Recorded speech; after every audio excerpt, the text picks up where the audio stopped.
Abisha from Mwakwa Kesepa about Kasa TV. So subscribe to our YouTube channel Kasa TV. Oba like oba comment or comment section. We have been notification on the summer.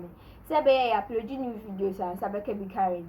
Nene sama me di bro nyina and say yankase honorable bakope honorable Ken Ohini Ejapon and then now wadi nsem bi aba abonten efa nyame ya adoma 2024 election na ye kwa akoye no ni nyina and say osigana fo nim na omunim na omutuma former president John Mahama oman no egu enye yebio esa say omunim 2020 nyame ya adom a we free so Ghana fo nim ahu like how are Ghana for your motor into Ghana for him na 2024 na me adom na afi no tua waso dream ne akoto aba no munim na moto man former president John Mahama Ghana for say abekwa hunyihim into say Australia Ghana for say Ghana for ekwa omonto aba ni omonhwemu ye na omonto ni ye na omonto mani papa a obetimi aba abaye Ghana ye na kanzo o kama ne ho isan say ono amu so pre flag bearer ni bi into ebusa for ye nche ho ye kwesi nsema yanka say honorable Ken Ohini Ejapon Edibetuja answer na subscribe to our YouTube channel ENKASA TV uba like oba comment your comment section o you be me notification be on so mama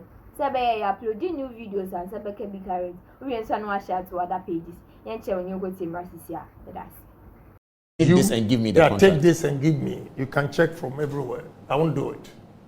Is there corruption in Ghana? Corruption everywhere in the world. Are you corrupt? I'm not. Let me give you one example. I met an Indian last week, and he said there's a project that he thinks I can influence. The actual cost of the project, the estimate that they've given them, is 26 million. Okay, the guy comes to say that he can do it for 9. The actual cost is 9, but of course, as a businessman, he has to make profit with whoever introduced them, 3 million, making 12. Then he said to me, I'm going to give you 3 million. So I'm going to, excuse me, I will add it to the 12 to make 15. And I said no to him. It's Ghana first. I don't want the 3 million. If you know you can do the job for 12 million, so be it. The young man that came from America with their ticket and everything, whatever you want to do for them, yes. But me, I won't take any money. And the Indian man was there with his young engineer son who is an engineer. He said, wow, I have goose pimples. I've worked in Africa for 22 years.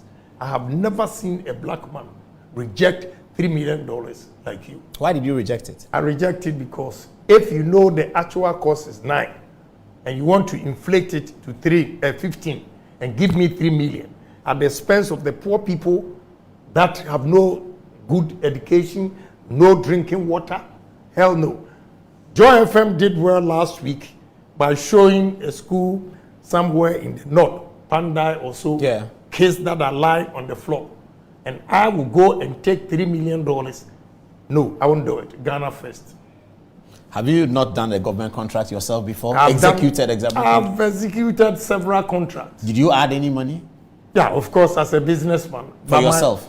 Yeah, for myself. Yeah, I'm the. Why did you add? You are a patriotic Ghanaian. But if you are patriotic, it doesn't mean I'm investing, say, $20 million in a project. Then you get $20 million back. How do you get $20 million back? Yeah, so that's then how would your business stay? You see, what you need is the $20 million with everything, taxes and everything. Your margin should not be more than 30%.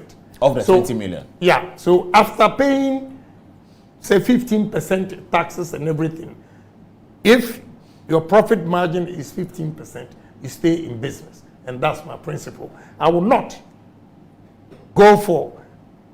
A soldier came to me just this evening before coming here, and he's telling me a story why he's being removed from his position because they bring a figure and the actual amount is 10, they increase it to 200, and he challenges them. Now he has a problem. See, that is corruption. Yeah. And that is what I stand for. So the money that is shared before the business is the corruption. The one that is shared after the business is okay. No, the margin too. Oh, the margin? Yes. So you share it after the business, make sure the margin is not more than 30%. Yes. But if you know it's 200 and You go there, increase it to 500. My brother, that is not fair. So if I do a government contract, I execute a government contract of 500 cedis, I am allowed to benefit 30% of the 500 cedis. Right. Something like that. Right. Okay. So and what's 30% of 500? that includes all the taxes you are going to pay. Everything. So that I can stay in business. Right. So that you can stay in business. I see. Okay. You are still on Good Evening Ghana and it's live. We've just been doing the economy and we did the IMF questions that had. Okay. So if Ghanaians were voting, why should John Mahama not be an option? The fear of John Mahama coming to power is that, one, John Mahama has not proven himself to be a good leader because he failed this country.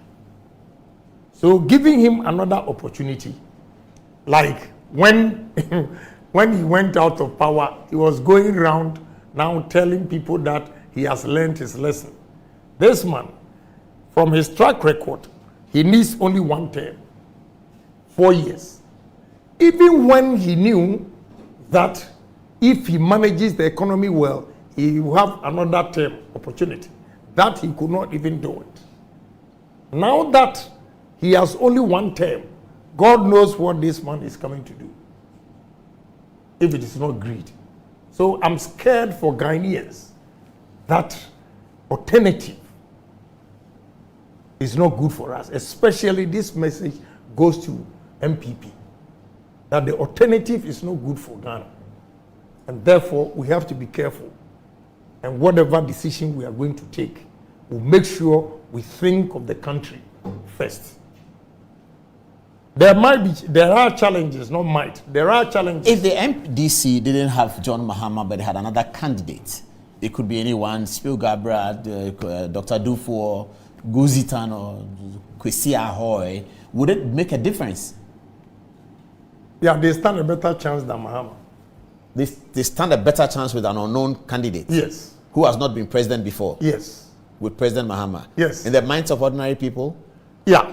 Will people not be so frustrated with MPP and say that to hell with these people? Just anybody at all, anyone at all. So then John Mahama gets a collateral benefit from that. Yeah, you are on point. It's very, very true. That is why I'm cautioning my party people that, well, we have 2 years to make a difference again in society in terms of development. If we are able to do it, I think Ghanaians will give us another chance. To break the 8? Yeah, but with me, we'll break the 8. With another candidate? With Kennedy Japan. Without Kennedy Japan, can we break the 8? Without Kennedy Japan, well, it will be tough. When you say with Kennedy Japan, do you mean Kennedy Japan as number 1 on the ticket or number 2 on the ticket? Kennedy Japan number 1 on the ticket, you can break the 8. Kennedy Japan number 2 on the ticket? But, tough.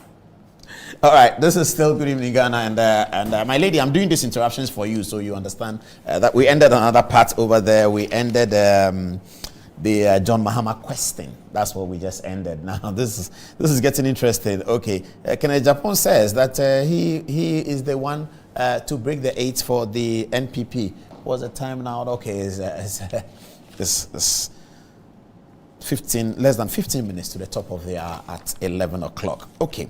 Now let's go to the question about how he's going to solve that problem. From the text message, somebody asked, exchange rates, high inflation.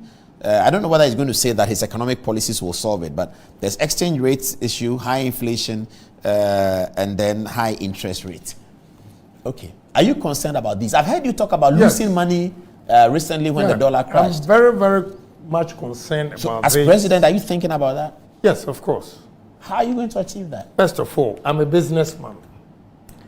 Just this morning, I was watching TV, UTV, and it was announced that they have increased, Bank of Ghana has increased the policy rate by 1%, 100 basis points, from 27% to 28%. That is ridiculous. Why? My brother, in this world, you see, most of industries that are companies that are succeeding in this country are owned by foreigners. Why?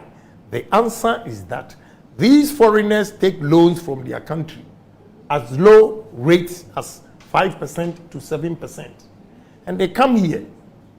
Now, a local businessman like myself going for a loan to compete with an Indian company that produces this bottle of water, and I'm also going to produce this bottle of water. The Indian company came in with an interest from India Exim, right, wherever he comes from, with 5% interest on his loan. Now, if Ghana, the base rate is 28, the banks, the commercial banks, is hovering around that's something. 40. Oh, it's already at 40. Yes. Meanwhile, it should have been +2 or -2 Of the base, yes. of the base. But no system is working. They don't trust the city. So everybody is giving any price that he wants. And interest rate is about 40. So how on earth am I going to compete with a company that took a loan with interest of 5% and I took a loan with interest of 42%? Whose product? These two examples here, although they are different shapes, it's the same water. Yeah, same water. If an Indian is producing this at 10 cedis and I'm producing this at 15, whose product will move faster? The Indian will move faster. Fine. So